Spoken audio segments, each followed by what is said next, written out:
Hai semuanya, gimana kabar kalian teman-teman? Semoga sehat selalu, semoga baik-baik aja. Hari ini kita akan bahas tentang kumpul kebo.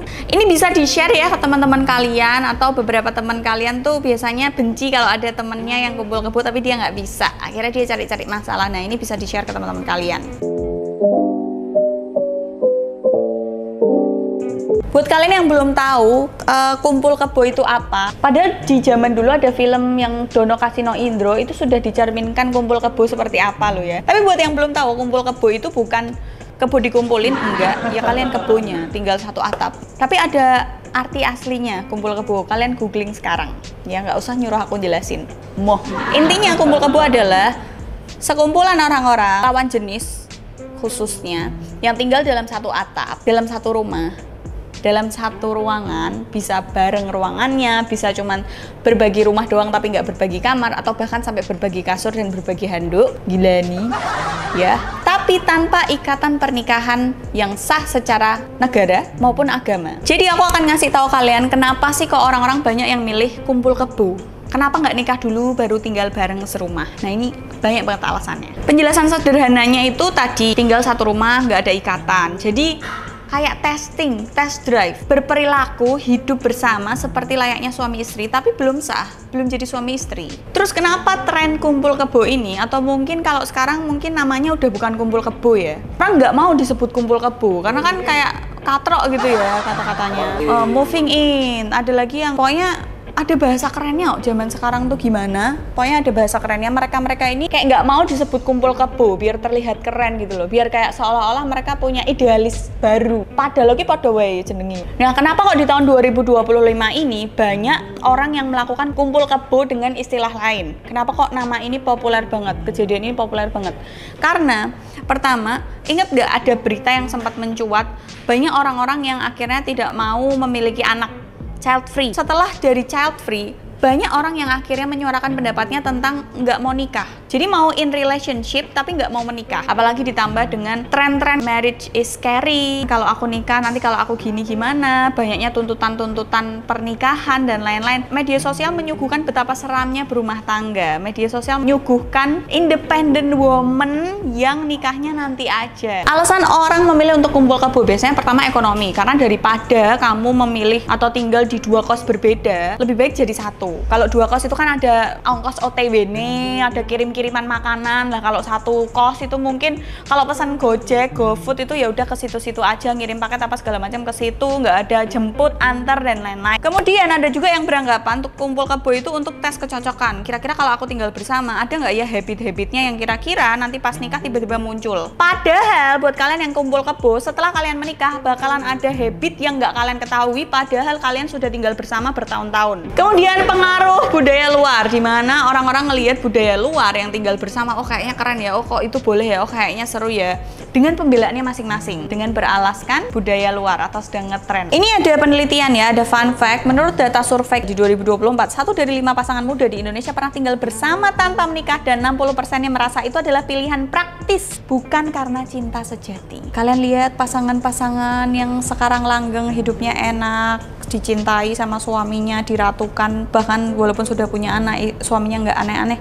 Apakah mereka kumpul kebo? Jawab di kolom komentar. Ini ada resiko yang akan kalian dapatkan ketika kalian melakukan yang namanya kumpul kebo atau dengan istilah lain-lain ya. Karena zaman sekarang tuh banyak hal-hal yang kita lakukan tuh dikasih judul gitu di tahun ini gitu ya.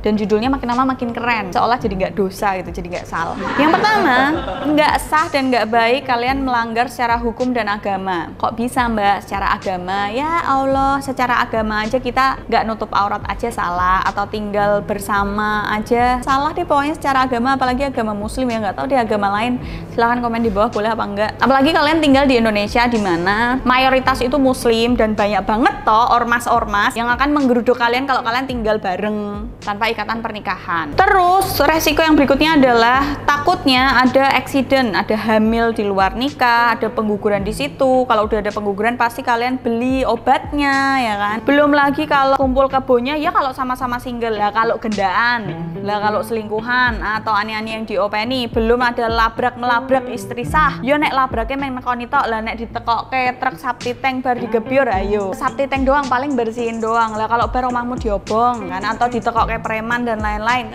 resikonya banyak sekali ya. Banyak percekcokan juga, nanti bisa dilaporin pertama Pak RT. Habis itu digeruduk polisi dan lain-lain. Pokoknya rawan kericuhan. Terus kumpul kebo bisa menyebabkan emosi yang tidak stabil. Kenapa? Karena kumpul kebo itu kalian dipersatukan tidak dengan ikatan yang beneran. Jadi kalian cuman bersatu aja, alasannya macam-macam ya, pembelaan kalian kan macam-macam, dan rata-rata orang yang kumpul kebo ini kebanyakan nggak lanjut nikah. Akhirnya siapa yang dikorbankan? Ya kebanyakan cewek yang ngerasa sakit hati, karena mau nggak mau ketika kalian tinggal bersama, cewek itu akan berperan seperti istri. Yo ngeresi, yo ngopeni dan lain-lain. Padahal nek neng omah, nek dikongkon semeh, Dil, tolong itu kasurnya ditebahi, apa dilipeti, cuciannya dan lain-lain. Ya sih, oh enek mbek pacarmu. Ra usah dikongkon, burung dikongkon, sudah tertata rapi. Tapi ada beberapa cewek yang akhirnya pura-pura ya. Tapi pura-pura itu kan nggak mungkin bertahan seumur hidup ya, mentok-mentok 10 tahun lah. Atau 5 tahun deh. Tapi nanti akan kelihatan aslinya gimana. Mungkin pas kumpul kebo pacar kalian tuh kayak baik-baik aja gitu ya, nerima segala sesuatunya, tapi nanti ketika kalian sudah berumah tangga, kalian akan mendengarkan bunyi token listrik, atau kalian akan mendengarkan, aduh ternyata rusak, aduh bocor, ki kudu dibenekke. Intinya kalau dari kumpul kebo ini itu nggak menjamin kalian mengenal pasangan kalian tuh 100%, nggak mungkin. Ini ada cerita ya teman-teman, tak bacain aja. Dia kumpul kebo selama 2 tahun ya. Awalnya seru, tapi makin lama dia sadar cowoknya nggak serius sama hubungan mereka. Akhirnya dia ditinggalin cowoknya, tapi udah keburu patah hati dan malu sama keluarganya. Kalau di negara barat itu kan kumpul kebo itu mungkin biasa ya, tapi di Indonesia pasti ada yang komen biasa juga, Mbak. Banyak soalnya ya yang kumpul kebo. Ini ada fun fact, pasangan yang kumpul kebo lebih rentan putus karena nggak ada ikatan formal yang bikin mereka bertahan saat ada masalah. Ketika ada masalah mereka akan menyelamatkan diri masing-masing karena emang nggak ada ikatan. Beda cerita kalau kalian suami istri ya. Kalau yang bener pasti suaminya nge-backup istri, istrinya nge-backup suami. Mereka jadinya saling backup gitu loh. Tapi kalau pacaran, kumpul kebo, kena masalah, mereka menyelamatkan diri masing-masing. Tapi kebanyakan si cewek akan berharap cowoknya nyelamatin dia, tapi nggak bisa.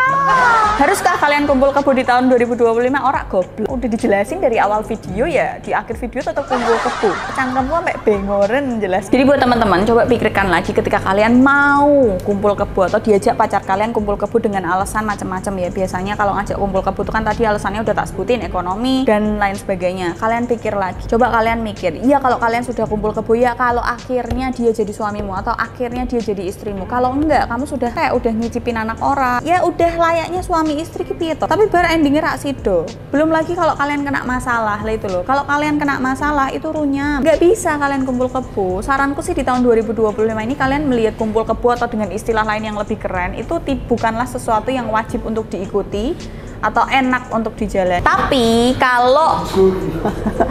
kalau kalian nih ya, misal ngerasa kumpul kebo atau dengan istilah yang lebih keren, aku nggak tahu apa, silahkan komen di bawah ya. Kalau kalian merasa kalian harus kumpul kebo dengan alasan yang emang konkret dan emang harus dilakukan, ya udah nggak apa-apa. Tapi resiko ditanggung penumpang. Kan nggak mungkin aku ngasih tahu gini terus melarang kalian tidak boleh kumpul kebo dan harus ngikutin omonganku, kan nggak mungkin. Nah, mungkin ada beberapa orang yang alasan kumpul kebo emang harus, mungkin ya pokoknya ada alasan-alasan yang nggak bisa dibantah. Kalau kalian setuju atau nggak setuju atau mau ngasih opini kalian tentang kumpul kebo, silahkan komen di bawah. See you next video, bye.